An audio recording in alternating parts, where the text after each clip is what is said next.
Hello, welcome to Old Nerd Reads His Marvel Comics in Order. This is episode 129. This time I read Doc Savage, The Man of Bronze, #1. This is from 1972. So this episode of Old Nerd Reads His Marvel Comics in Order is another catch-up episode. Not ketchup and mustard. Catch-up. Catch up. I recently found a bunch of older 70s comics in a box, and I'm they're really close to where I'm at, I guess, in my reading my comics in order. So I'm just gonna shuffle these in quick to catch up on where I'm at, and then we'll move forward. And this is the last one. After this one, I'm gonna get back into the proper 1977 where we're at right now, and we'll move forward. There are some more catch-ups coming, but for now, this will be the last one. This is the only issue that I have of Doc Savage. It's in pretty nice shape. Not bad. This corner here has some problems. This back corner has some problems. Looks like it got wet or something. Or maybe something chewed on it, but it looks like it got wet. But otherwise, it's in pretty decent shape. The biggest surprise for this issue for me was the artist is Ross Andru. And anybody who's been following along my video series here, Old Nerd Reading His Marvel Comics in Order, Ross Andru is the penciler for Amazing Spider-Man. And anytime I do a video on the issue of Amazing Spider-Man that I'm reading at that time, Ross Andru is the penciler, and I am gushing over the artwork. I really like Ross Andru. Now, this is interesting because this is what 5 years prior to the Amazing Spider-Mans that I'm reading currently. And so his artwork is a little different, I guess. And maybe it's because Jim Mooney is the inker. I guess Ross Andru, from what I've read about him, he collaborated a lot with Mike Esposito doing the inks on his pencils. And I think Mike Esposito is the one working on Amazing Spider-Man. I can't say for sure off the top of my head. And of course, Roy Thomas is writing this because Roy Thomas, from what I've gathered, reading, especially reading Conan the Barbarian, Unknown Worlds of Science Fiction magazine, that was basically a Roy Thomas project. I guess Roy Thomas is a real fan of the old pulps, the old pulp adventure, science fiction, and fantasy stories. So naturally, he probably got the rights to this, and probably there was probably no question that he would be the one writing it. So, of course, Roy Thomas is the writer, and we get to look at 5 years previous to the current Amazing Spider-Man's the artwork style, and I think it's very similar.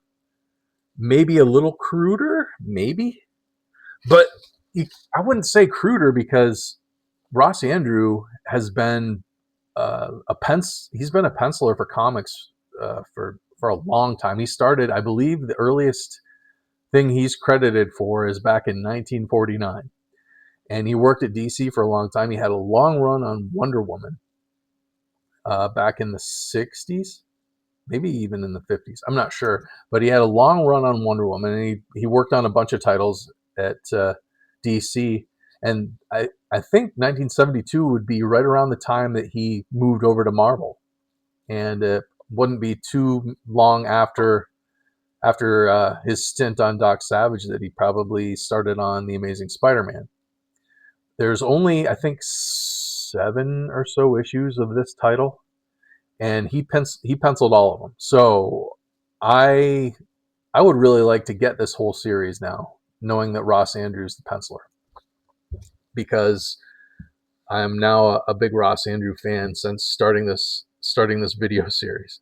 But this is just an adaptation, I guess, of the very first Doc Savage novel. There was like, I don't know, there was 80 novels, 80 short novels of Doc Savage stories.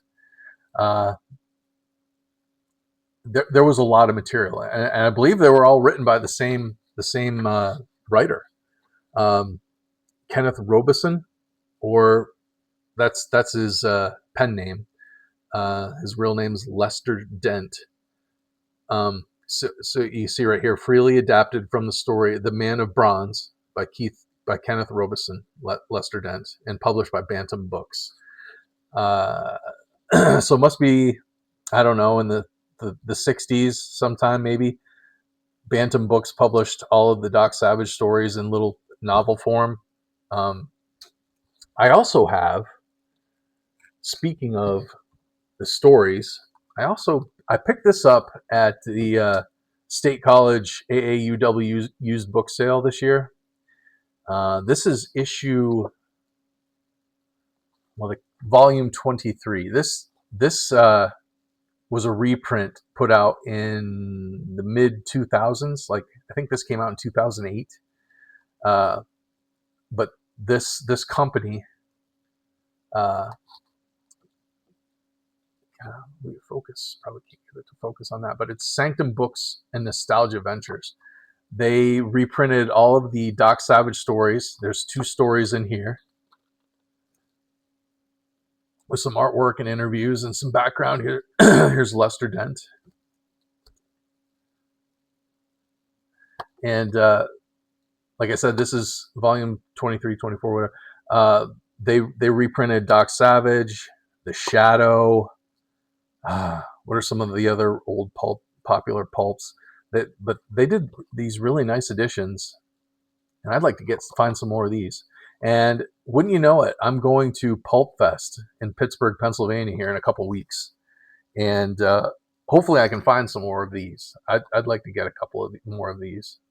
I'm sure that they sell for a lot more than the $4 I paid for this one, but if I can find a few more of these, I will. There's a lot of people selling these on eBay, and they are kind of pricey on there. So, but anyway, that's Doc Savage, one of the original pulp heroes, and this is Marvel's take on it, and it's pretty good. I enjoyed it more for the artwork than for the story. It just gives you some background on Doc Savage, and he has an adventure. He's the target of assassination from a Mexican feathered serpent god assassin, and that's how this story starts. It opens with this assassin climbing up the steel girders of an unfinished skyscraper next to the skyscraper that Doc Savage has his headquarters, and up on the 86th floor. And we look through the sights of the sniper's rifle, and we get led into the scene here in the office with, these are Doc Savage's 5 friends that are always with him on adventures. And you get a little bit of background on them there.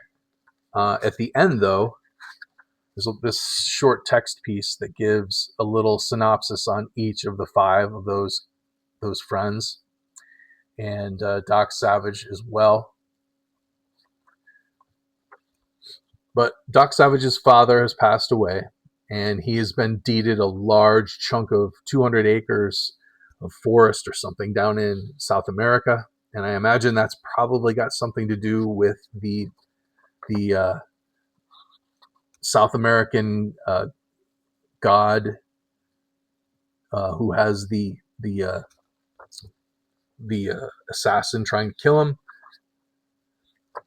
Well, we get a look at some of the gadgets. There's a gyrocopter that they have at the top of the building,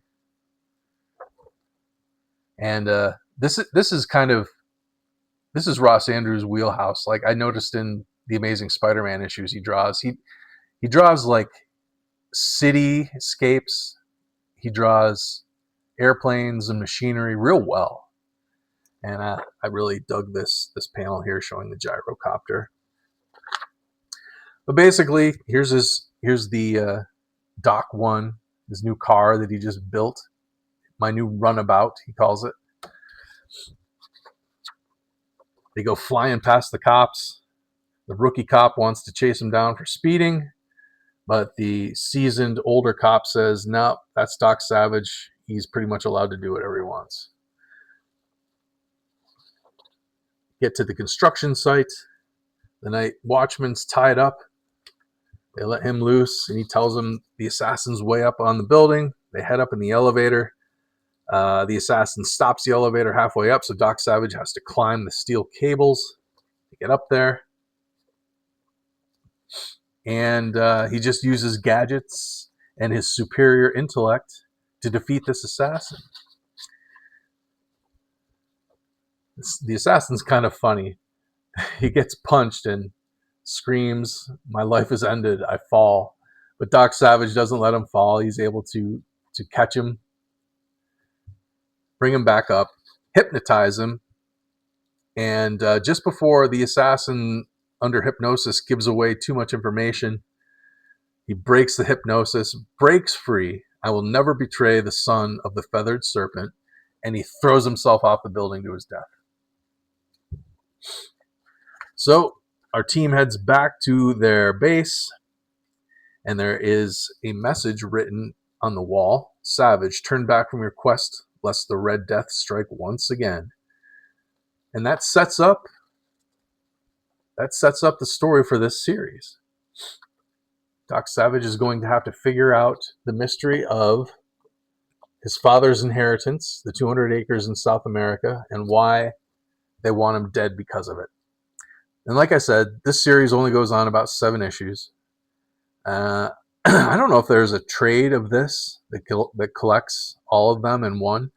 That would be cool. I'd like to find that, but it'd be cool to find all the single issues in nice shape as well. I don't know. We'll see. I'll keep my eye open for it. We'll see. But I would like to get them. Anyway, that's Doc Savage #1 from 1972.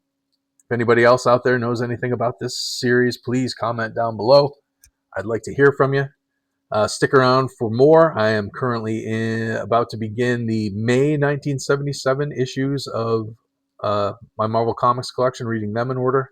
So if that sounds fun, if you're an old nerd like me, subscribe, stick around for more, share, like, comment, all that stuff. I appreciate it.